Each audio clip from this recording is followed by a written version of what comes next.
Hello साथियों, नमस्कार। मेरा नाम धोनी यादव। आप सब देख रहे हैं रक्षा न्यूज, और रक्षा न्यूज देखने वाले सभी भाई को हमारे तरफ से बहुत बहुत धन्यवाद। और आज हम बात करेंगे प्रधानमंत्री श्री नरेंद्र मोदी जी के बारे में। पता है, जब से मनीषवा बीजेपी में शामिल हुआ है ना, तब से हम उनका बहुत सारा वीडियो देखते हैं। हर वीडियो में लगभग 10 साल नाम ले लेता है प्रधानमंत्री श्री नरेंद्र मोदी जी का। तो कहीं ना कहीं हमको लग रहा है कि बहुत ज़्यादा उनको सपोर्ट मिल रहा है बीजेपी की तरफ से। मगर याद रखिएगा मनीष कश्यप जी, पूरे बिहार वासियों को आपने दिल तोड़ा है, विश्वासघात किया है पूरे बिहार वासियों के साथ। बिहार की जनता तो आपको कभी माफ नहीं करेगी, ये मैं वादा करता हूँ तुमसे। और तुम कभी चुनाव नहीं जीत पाओगे, क्योंकि तुम बिहार के भोली भाली जनता के साथ कितना बड़ा धोखा किया, ये सब पूरा बिहार की जनता देख रही है। आपका जिगरी दोस्त आपके दुख सुख हर चीज में आपके साथ था, तब भी आप उनका नहीं हो पाए। तो अब बिहार के लोग के क्या होंगे, ये बिहार की जनता समझ सकती है। चलिए, इस मुद्दे पे हम ज़्यादा बात नहीं करेंगे, हम लोग दूसरे टॉपिक पे बात करने वाले थे। हेलो साथियों, मैं बता देना चाहता हूं कि हमारे देश के प्राइम मिनिस्टर यानी प्रधानमंत्री श्री नरेंद्र मोदी जी का आगमन बिहार में हो रहा है। वो भी एरोप्लेन से नहीं, बल्कि रोड शो करने वाले हैं। अब आप समझ सकते हैं, बिहार के लोग और बिहार की जनता, आप लोग समझ सकते हैं कि बिहार में कितना विकास किए होंगे हमारे देश के प्रधानमंत्री, जो कि इनको रोड शो करना पड़ रहा है।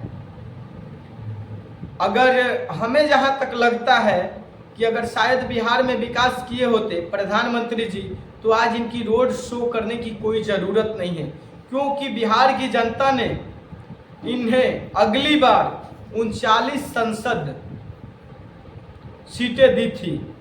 और बिहार के लिए नरेंद्र मोदी जी आप क्या किए हैं, ये आप खुद अपने जबान से बोल दीजिए कि बिहार के लिए क्या किए हैं। बड़े बड़े अडानी अंबानी लोग को आगे बढ़ाए हैं, जो कि आप ही के क्षेत्र से बिलोंग करते हैं लोग, उनको आगे आपने बढ़ा दिया।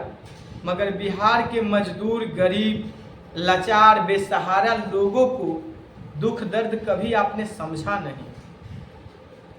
ये बात जब हम सब सोचते हैं ना, तो याद आता है कि अपना अधिकार आपको क्यों दिए आपको हम लोगों ने, पूरे बिहार के जनता ने आपको कितना 39 सांसद दिए थे ना, तो बिहार के लिए आपने क्या किया बताइए। अगर शायद बिहार में आपके संसद साहेब जी लोग विकास किए होते लो, तो शायद आपको सर रोड शो नहीं करना पड़ता। आज भी बिहार का वही स्थिति है जो पहले था।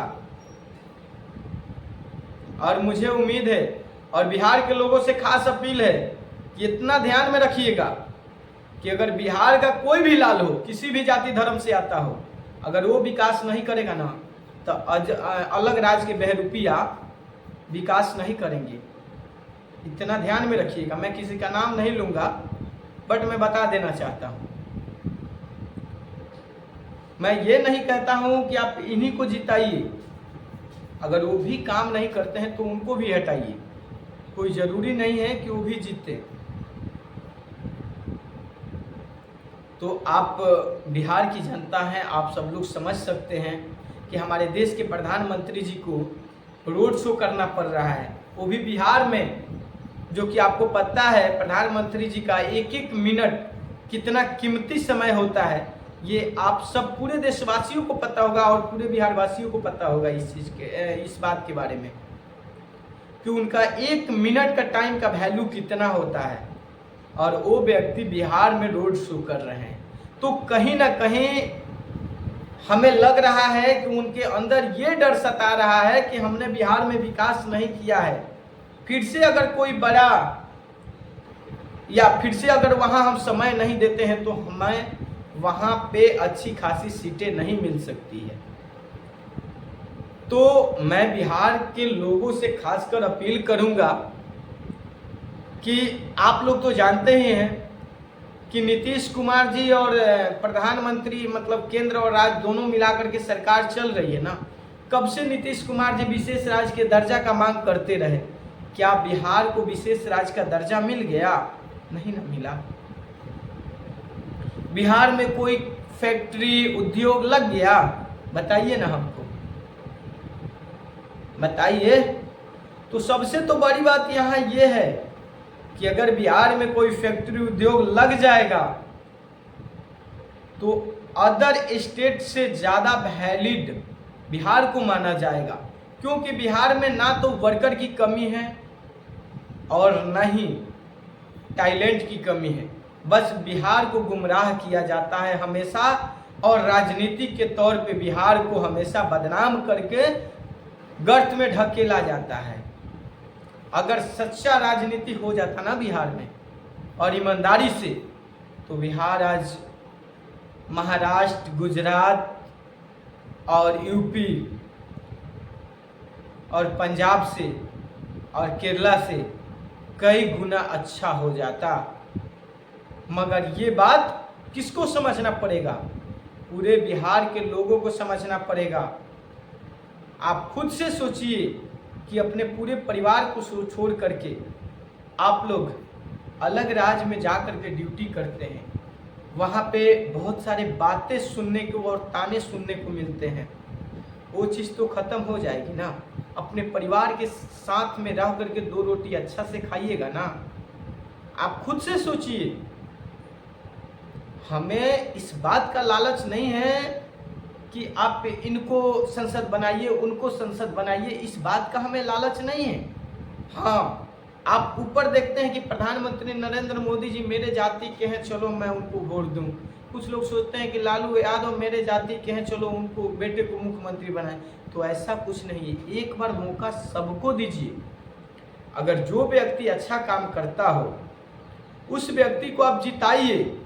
और खासकर मैं बता देना चाहता हूँ, पता है, ऊपर के सीएम मत चुनिए, अपने क्षेत्र के, अपने विधानसभा के, अपने विधान परिषद के, अपने संसदीय क्षेत्र के उस व्यक्ति को चुनिए जो व्यक्ति काम करने वाला हो, विकास करने वाला हो। उस व्यक्ति को चुनिएगा तो शायद आपका क्षेत्र डेवलपमेंट करेगा।